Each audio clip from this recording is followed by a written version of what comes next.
All right, let's dive into this. Sounds good. Jordan Peterson's Beyond Order. We've got these excerpts, and I'm really curious to see what you make of them. We're going to be talking about all sorts of things. Yeah. Human nature, chaos, meaning, maybe even why a tidy room is more important than you think.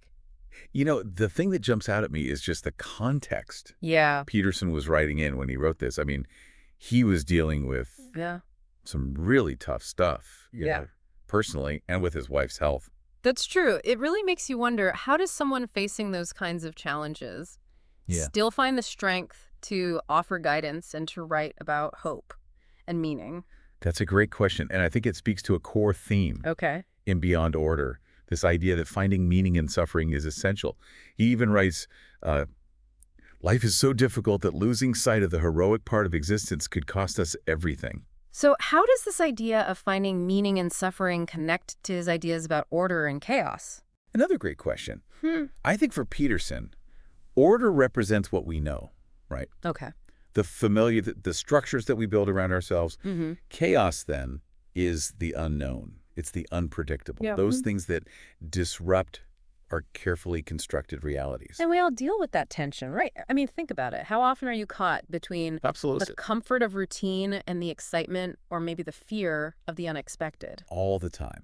Yeah. I think his point is true meaning isn't about clinging to order and just avoiding chaos at all costs.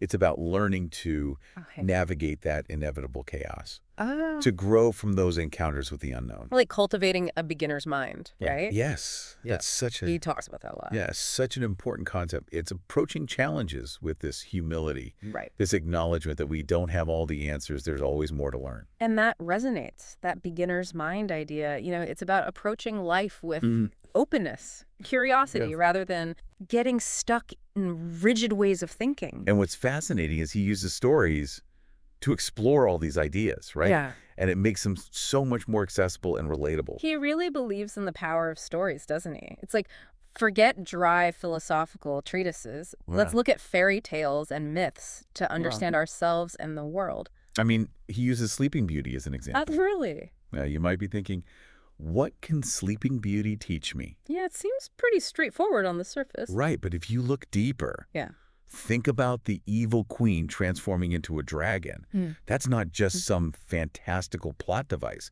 I mean, it's symbolic. Right. It represents that raw, untamed force of chaos. And that she takes this, like, monstrous form to try to prevent true love.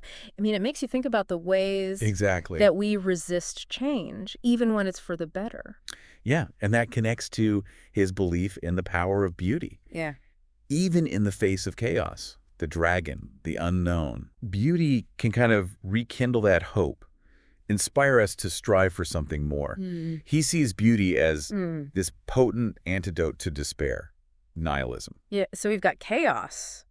We've got beauty. Yeah. Where does this idea of confronting difficult truths fit into all of this? He's very clear that we can't shy away from those difficult truths, even if they're uncomfortable or painful. It's easy to avoid those, those bury them deep down. But he's saying there's something to be gained by actually facing them. Absolutely. Head on. Have you noticed that in your own life? Like, what happens when you avoid those tough realities? Oh, all the time. He gives this really compelling example about a client with a phobia of meat. Oh, wow. To the point that even seeing it in the grocery store was terrifying. That's intense. What does that have to do with confronting difficult truths, though? He helped his client realize that the phobia wasn't just some irrational fear. Okay. It was a symptom of this deeper issue he was avoiding. Yeah. And by working through that phobia, confronting it, the client unlocked this deeper understanding, this deeper healing. It makes you think, like, what fears or difficult truths am I maybe avoiding that are holding me back? And that leads so beautifully into his emphasis on personal responsibility. He argues that by taking responsibility for our lives, even in the face of suffering and evil, we can find meaning and purpose. It's not about pretending the darkness isn't there, right? Exactly. It's about finding the strength to face it and maybe find that little flicker of light within it. Now, let's shift gears just a bit. Okay. Let's talk about his perspective on love and marriage. He's got some rather specific views on what it takes to make relationships thrive. You might be thinking, where's the romance in all this talk about responsibility and confronting difficult truths? He argues that love isn't just this fleeting feeling. It requires commitment, effort, a willingness to negotiate. So less fairy tales, more rolling up your sleeves and doing the work. He uses this beautiful Swedish wedding tradition to illustrate this. Oh yeah, the shared candle. Yes. During the ceremony, the couple holds a single lit candle together, symbolizing their union, this merging of two lives. That's lovely, but how does that tie into negotiation? Because that shared candle also represents the recognition that each person remains an individual.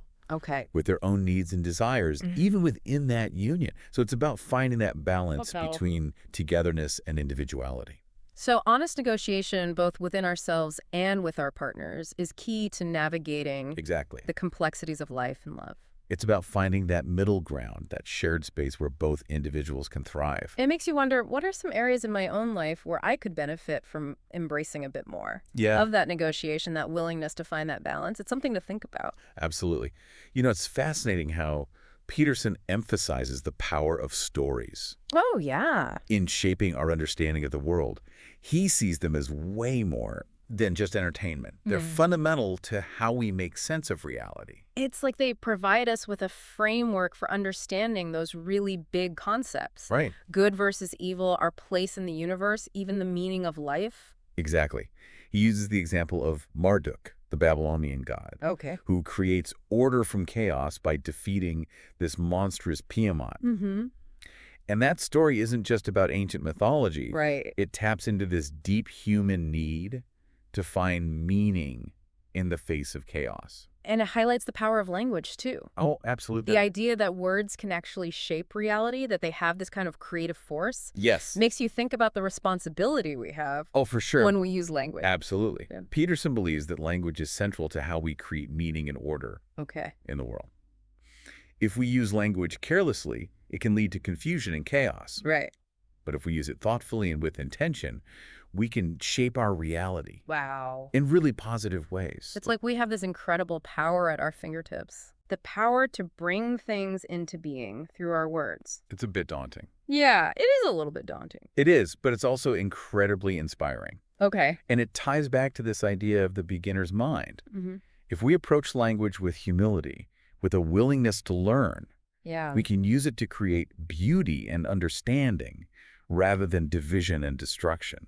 I love that, because if we think we already know everything, if we become too rigid in our thinking, we lose that ability to create and connect with others through language. Absolutely. And speaking of the need for flexibility, Peterson also talks about confronting our own limitations. Right. He tells this story about a client who was struggling with social anxiety and isolation. Something so many people can relate to. Oh, totally. That fear of being judged or rejected in social situations. But avoiding those situations often just makes the anxiety worse. Yeah, that makes sense. Exactly. He helped this client understand that this fear was actually a signal, a message from this deeper part of himself. It was a sign that something needed to change. Yes. That he needed to approach social situations differently. By working through that fear, by pushing himself outside of his comfort zone. This client was able to start overcoming his anxiety and building a more fulfilling social life. Such a powerful example of how facing our fears head on can actually lead to growth and transformation. Right. It's like we have to be willing to walk through the fire to get to the other side. And that connects to his ideas about meaning and purpose. Yeah. You know, we find meaning not by shrinking from suffering or difficulty, but by confronting it, stepping into the arena, taking responsibility, working towards a better outcome. He suggests that one way to start doing this is to focus on creating beauty in our surroundings. He talks about making one room in your house as beautiful as possible, right? It's about more than just aesthetics. It's about creating a space that reflects our values, that inspires us, that brings us joy. It's a way of bringing order and beauty into our lives. I love that. It's like if we can't create beauty in our own little corner of the world, how can we expect to make a positive impact? Exactly. Like the wider world. That's a powerful challenge. Yeah. And it reminds us that even small acts of creation can have a ripple effect. Right. Contributing to a more beautiful and meaningful world. You know, throughout this whole deep dive, I keep coming back to this idea of balance. You know, Peterson seems to be emphasizing this balance between order and chaos. Yeah. Between individual needs and the needs of others. Absolutely. And that's where things get really interesting. Okay. This constant negotiation, this dance between opposing forces, Yeah. seems to be at the heart of his philosophy. Like that Swedish wedding tradition with the shared candle. Precisely. You know, this image of two individuals coming together but still maintaining their own unique light. It's a beautiful symbol of that balance we strive for in relationships, right? Where we acknowledge our interconnectedness, but also honor our individual identities. So it's about finding a way to honor both of those truths, to create a world where individuality and connection can thrive. Yeah. That feels like a pretty tall order. It is. But it's also a challenge worth embracing. Okay. If we can find that balance, if we can learn to navigate these complexities of life with courage and wisdom, then we can create a world truly worth living in. A world where beauty and meaning flourish. And that brings us to a question for you. What does that kind of world look like to you? Yeah. What steps can you take today to bring more beauty and meaning into your life and the lives of those around you? Yeah, it really is. And Peterson offers some surprisingly practical advice for how we can kind of start moving in that direction. He talks a lot about, like, cleaning your room. That's one of his most well-known pieces of advice. Yeah. But it goes deeper than just tidying up. Right. It's about taking responsibility for your own life, for creating order out of the chaos that naturally surrounds us. So it's about taking control of the things we can control. Exactly. And kind of creating a sense of order in our immediate environment as a way to start tackling those bigger, scarier challenges in life. Exactly. And he also stresses the importance of, confronting those difficult truths we were talking about earlier. He argues that we need to be willing to face those things that we might be afraid of, the things that make us uncomfortable. Okay. Because sometimes those shadowy corners hold the keys to our greatest strengths. It's like the hero's journey in so many myths and stories. Oh, yeah. You have to be willing to go into the belly of the beast, to confront the dragon in its lair, to claim that hidden treasure. That's a perfect analogy. Yeah. And Peterson actually uses that imagery quite a bit. Does he? He talks about Harry Potter facing the basilisk in the Chamber of Secrets. Right. It's this dangerous battle that he almost loses. So, but it's also a battle that forces him to grow, to confront his fears, to ultimately become more than he was before. So it's about embracing those challenges. Yes. Those opportunities for growth, even when they're scary or painful, because that's where the real transformation happens. Exactly. And it makes me think about the kind of work we choose to do in the world. Right. Peterson has some strong opinions about finding meaningful work, doesn't he? He does. Yeah. He believes that work isn't just about making a living. Right. It's about contributing to something larger than yourself.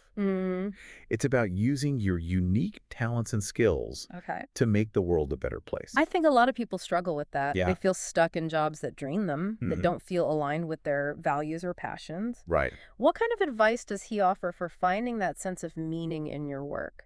He offers some very practical tips. Like what? Things like arriving early and leaving late. Okay. Taking on extra responsibility. Constantly learning and growing in your field. So going above and beyond, becoming so good at what you do that you become indispensable. He talks about becoming a linchpin in the organization. Wow. Someone who holds things together, makes a real difference. Okay. But it goes beyond just climbing the corporate ladder. Right. It's about finding work that resonates with you deeply, that aligns with your values. Because when you're doing work that feels meaningful, that you're passionate about, it doesn't feel like work anymore. It feels like a calling. It does. And that brings a whole different level of energy and dedication. For sure. To what you do.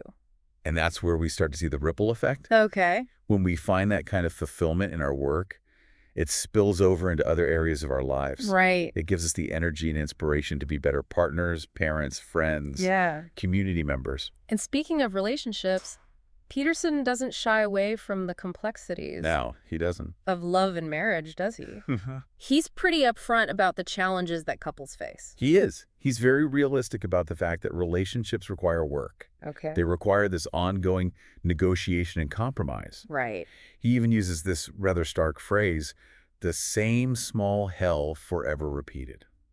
Wow, that's pretty intense. I know. But it's a wake-up call, right? It is. Like, we have to be active participants. Yes. In our relationship. We have to be willing to put in the effort to make them work. And to recognize that those small frictions and annoyances, if they're left unaddressed, can build up over time and create real damage. Right. So open communication, a willingness to compromise, a commitment to working through challenges together. Okay. All essential. I think gratitude plays a role here too. Oh, absolutely. He talks about the importance of cultivating gratitude as a way to combat resentment and bitterness. He sees gratitude as this antidote to that negativity, as a way of actively acknowledging the good things in our lives, even amid the challenges. Right, choosing to focus on what we have rather than what we lack. Exactly. Because even when things are tough, there's always something to be grateful for, right? Yes. You know, our health, our loved ones, a beautiful sunset.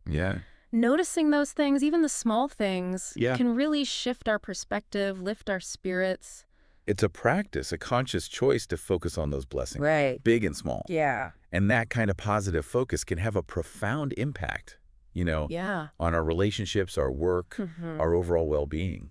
So in a way, Peterson's encouraging us to make a choice. He is. To choose courage over fear. To choose responsibility over resentment. To choose love over hate. And those choices, both big and small, ultimately shape the course of our lives and the world around us. That's powerful. It is a powerful message. This reminder that we have agency, that we have the power to choose how we respond to those challenges life throws our way. Feels like a fitting note to end our deep dive on. It does. We've only scratched the surface of Beyond Order. Just the tip of the iceberg. And we encourage you to delve deeper into these ideas, see what resonates with you. Keep asking those tough questions. Keep challenging yourself to grow, and keep striving to create more beauty and meaning in your life and the world. Thanks for joining us on this journey. It's been a pleasure.